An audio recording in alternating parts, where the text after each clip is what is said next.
You can see here with their turnarounds, the Commanders 12-5 last season, had one of the best turnarounds in the NFL. It was one of our favorite stories of the entire season. On this day last year, Washington was tied for the second worst odds to win the Super Bowl, wound up going all the way to the NFC Championship game. So now they're 16-1 to win Super Bowl 60 this season. That's tied for 7th in the NFL.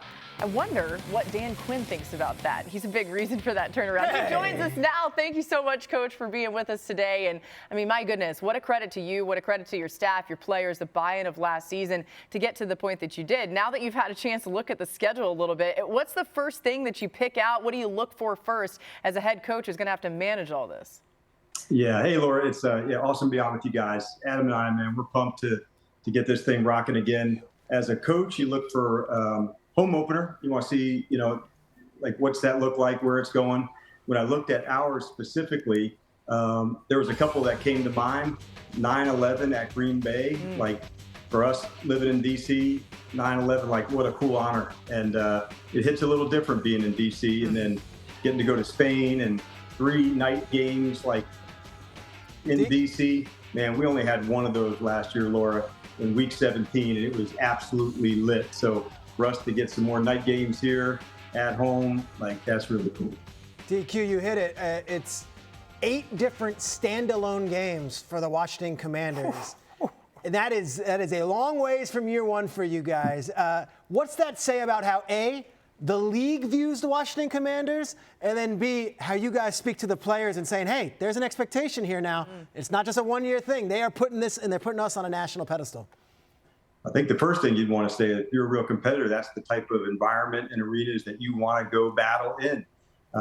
Every team, man, every year we think of it as a one-year shelf life, but the things that you carry over, the resilience, the toughness, and having this connectivity that our team has, there's definitely an energy that comes out of Commanders Park, the way we train and the way we do things. So to be a heavy hitter, you got to go through a schedule like this to go prove that. And we love to go prove it, man. That's the best competing there is. I love that.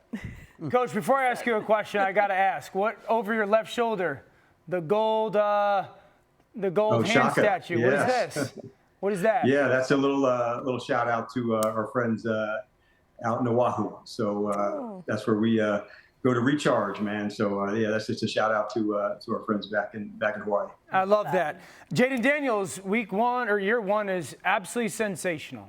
How does it get better? Well, I think number one, it starts with Jaden, all this unseen work, man. The guy is absolutely relentless. And what I can say is our team, like, we appreciate that, man. Like, he absolutely puts it in. So like most things, man, there's tons of things that you want to go and get better for him, specifically some footwork things, but also a whole nother year, Dan, in the system.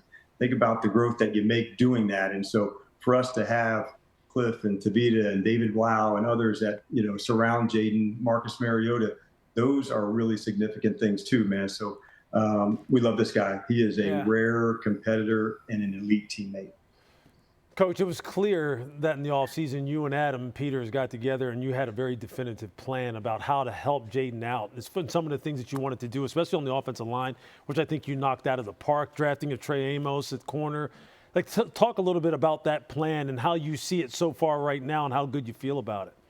Yeah, and Adam, man, Lewis, you know this. Adam, he's elite. And when the season ends in the postseason, you're not ready for that. But what I do remember sitting together, and we had maybe 14 or 15 free agents. And man, could we get a number of these guys back? How many possibly? We ended up getting like 14 of the 15 back. And Lewis, you know how hard that is to do. But I think it speaks to the environment that the players created in the locker room. Like, they want to be part of this. They want to be down for one another here. So then to Adam to do some trades, adding in obviously Debo and Laramie on the offensive side, adding Josh through the draft. So I thought he was calculated, measured about how we would go and get better. And if we can, keep doing that, and that's really what this offseason has been about for us to, like, absolutely push it and see where we can take it. So it's been a blast. We've been together as an entire team just for the first week. The rookies came last weekend, and then we integrated them and onboarded everybody this week. So to have your whole crew together, man, as a coach, it's a cool feeling. It's like where the journey kind of officially starts.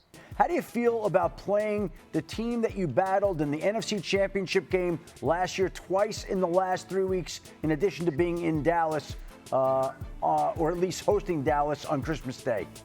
Yeah, I thought bookending the schedule with the NFC East, starting it with week 1 and ending at week 18 at Philly.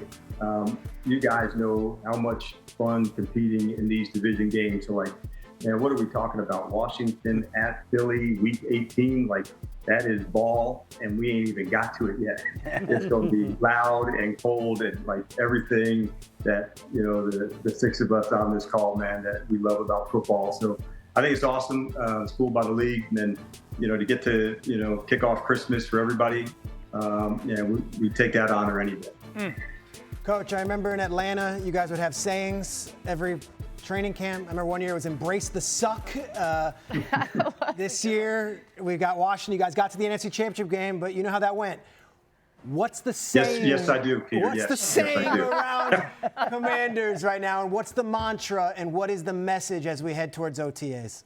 Yeah, I would say right now it's honestly us relentlessly pushing to get better. That's the players, that's the coaches, and finding those skills. And can you isolate those specific skills that you really want to nail? I love the competitive nature of who we are and building that connectivity together. We've added some new guys through it. So I've been more inclined to think the sayings, they come around, Peter, at the right times. And I think, we'll let those grow into it as the season comes. It's an awesome challenge. We're a unique team, and we love that about, being part of this crew and what we stand for. So we'll let it rip, man. We'll figure out, what those sayings are, at the appropriate time. But no preemptives on this end, unless you got something to throw out right now. Yeah, you got anything for him? I got nothing. I kind of liked let it rip. Let it rip does have a nice that just fits with what you guys are going to do this year. Coach, we appreciate you so much for joining us here. We cannot wait to see you week 6 on Monday Night Football. Of course, you guys take on the Bears that week. But thanks again for your time, and just wish you the best of luck the rest of this offseason. Thanks, Laura. Really appreciate it. See you guys. All righty. Thanks, Coach. Thanks, Coach.